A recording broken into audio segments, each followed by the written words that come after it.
Hi guys, in this video we will see what are the common data types in SQL, and also we will see what are databases inside SQL. So before watching this video, I would recommend you, if you have not watched the previous video on relational databases inside this playlist, go watch that. So let us start now. Now you have an idea, like in SQL you have tables and each column of the table is an attribute. Like we had for department, there were department number, which was an integer. Similarly for department name was a string, and like department HOD was again a string.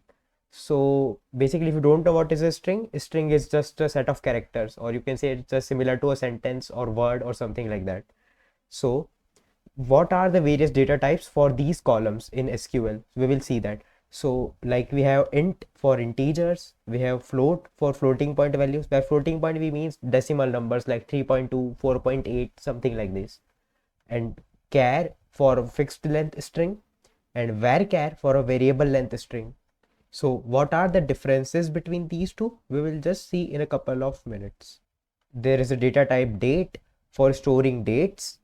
So like the format would be something like this. Here you specify the year first, then you specify the month, then you specify the date, something like this. If you have like 24th April of 2021, you would write something like this. So similarly, we have a data type date time, which stores both date and time value together, and the format for date is similar, and for the time we have a 24-hour format where first hour, then minute, then second, and each is separated by a colon. So you can see an example here. This would be a date time value. Now let us understand what is the difference between char and varchar.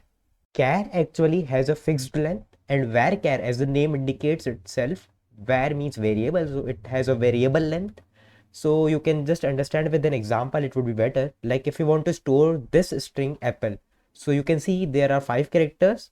So for char 10, it would occupy 10 bytes exactly. In spite of the fact that it has only 5 characters, it is occupying 10 bytes. So it has a fixed length, as I told you.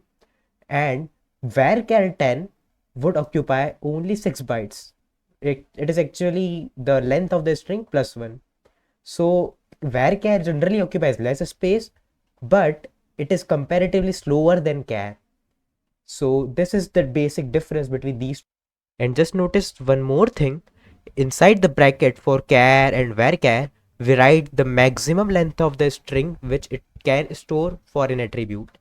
Like if you have address, you know that the address cannot be longer than like 100 or 200 characters. So you would give 200 varchar 200 in brackets, something like that.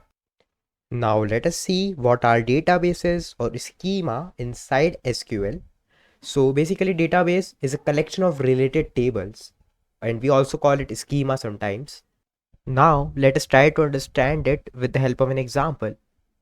Suppose you want to store the details of all the students and all the departments inside an institution. So you would require 2 tables. Like let us say one table would be student for storing data related to student, and one table would be for department. So it would store related information for all the departments. And these 2 tables would be inside the same database because they are related. So let us say these tables are inside a database called institution. Now, similarly, suppose you want to store data related to a hospital. So like let us say you want to store patients related data and medicine related data. So you would require 2 tables. Let us say one table is patient, another table is, let us say, medicines. So these 2 tables are related to hospital. So these are different from these. So we can say that patient and medicines, these 2 tables would be present in another database. Let us call it hospital. So I hope you got my point. Like related tables are present inside the same database. I have prepared a short quiz on these fundamentals, and the link to that quiz is present in the description box below. So go give it a try. And if you have not subscribed this channel yet, do subscribe it. Thank you for watching.